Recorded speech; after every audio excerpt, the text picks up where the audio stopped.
If you'd like to follow along with the scripture passage for this morning, we're going to be looking into John chapter 11.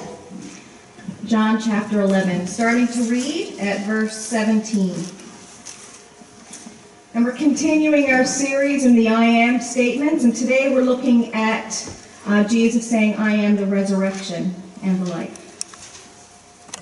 So let's look into his word. John chapter 11, verse 17.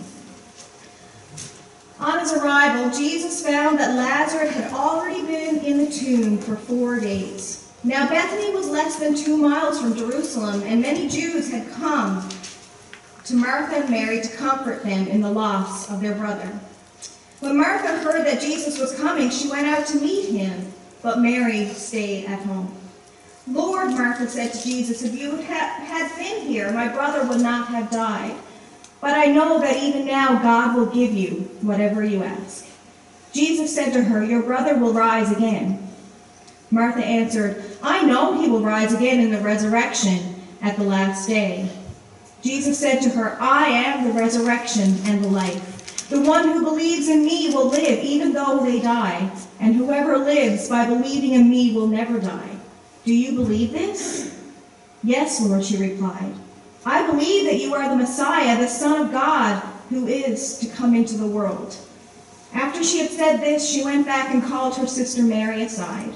The teacher is here, she said, and is asking for you. When Mary heard this, she got up quickly and went to him. Now Jesus had not yet entered the village, but was still at the place where Martha had met him. When the Jews who had been with Mary in the house, comforting her, noticed how quickly she got up and went out, they followed her, supposing she was going to the tomb to mourn there. When Mary reached the place where Jesus was and saw him, she fell at his feet and said, Lord, if you had been here, my brother would not have died. When Jesus saw her weeping, and the Jews who had come along with her also weeping, he was deeply moved in spirit and troubled. Where have you laid him? He asked. Come and see, Lord, they replied. Jesus wept. Then the Jews said, see how he loved him?